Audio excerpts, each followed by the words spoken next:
Bismillahirrahmanirrahim. Thank you, Group Captain Sultan Mehmood Hali Sahab, for the privilege of inviting me to read the manuscript of your book before its publication, and for this gracious invitation to share some thoughts about the book to mark its publication. I regret my inability to be with you physically in Islamabad at the launch event due to unavoidable reasons.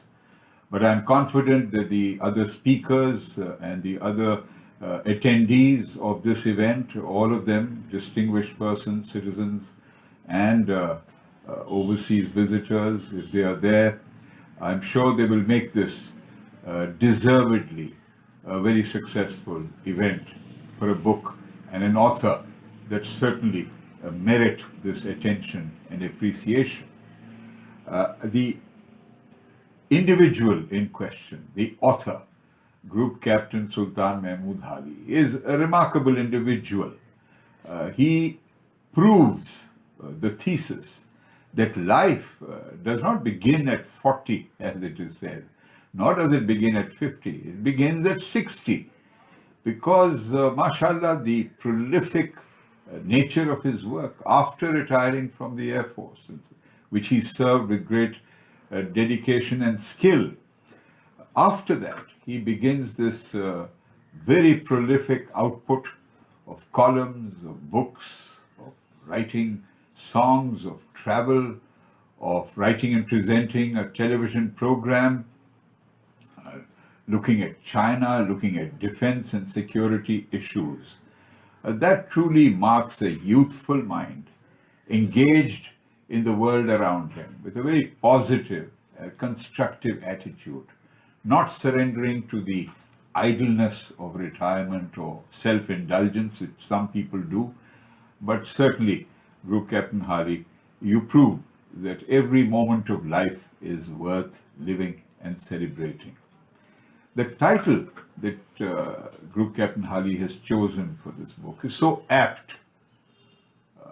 Why should truth, but the question arises, why should truth be associated with torment? Truth is supposed to be beautiful, supreme, sublime, revealing everything. But as we know, truth is the most elusive, often the most elusive. And truth can be a source of great pain and suffering. The truth sometimes cannot be borne.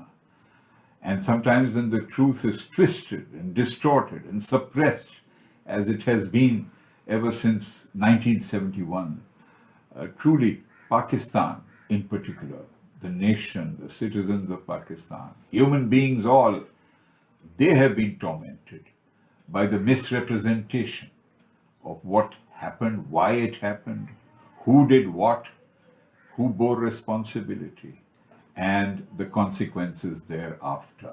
So the title for the book, Tormented Truth, 1971 and Beyond, I think is a very apt title for a book of this nature. 1971 will forever be a source of disturbing memory, of a perennial search for the truth. The truth doesn't end with the publication of this book, nor does it end next year. And that is the irony of history. History is a mystery. It's like archaeology. You keep digging and you keep discovering new perspectives, new data, as indeed is reflected in the content of this book.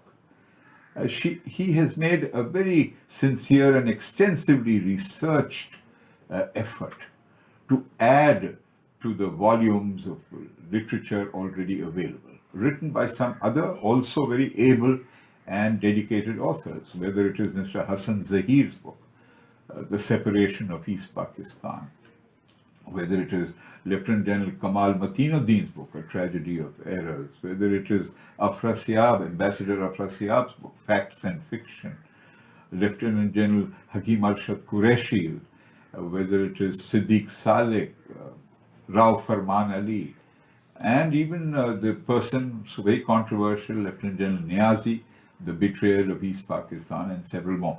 to all of those existing volumes written by Pakistanis and others who I have not named, this book is a welcome addition. And in hundreds of solid facts and details that he presents in this book. Group Captain Sultan Mehmood Hali, just to illustrate, I'll identify three which perhaps bear reflection. First, many of us, of course, in Pakistan used to doubt whether the charges of the Agartala conspiracy were really authentic. Many in West Pakistan doubted the authenticity.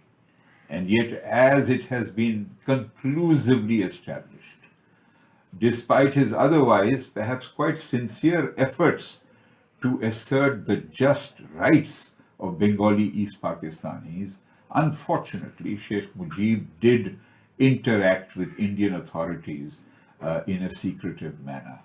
And the ultimate irony was that despite the solidity of the evidence, the charges were dropped and the case was withdrawn. And that is another fine example, the paradox of what you cannot do with the truth. Sometimes you retreat, even though the truth is staring you in the face. People refuse to see that this is the truth. And I think he makes a valuable contribution by highlighting the fact that it was not only Lieutenant General Sahibzada Yaqub and Admiral Ehsan who spoke up candidly and advised General Yahya Khan not to consider military action. He remembers Air Commodore Zafar Masood, a relatively junior officer to a lieutenant general and an admiral, but a youthful person spends about an hour trying to present a very forceful, credible case to General Yahya Khan during his visit in March 1971, and hopes that he has convinced him not to take military action.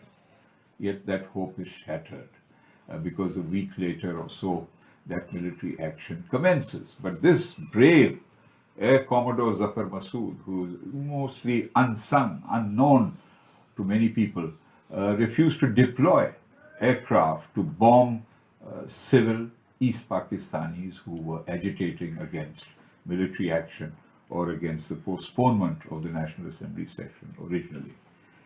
Then the third fact I want to share is perhaps something you already know, but he highlights that as the very last part of this book, which is the naming of Apara.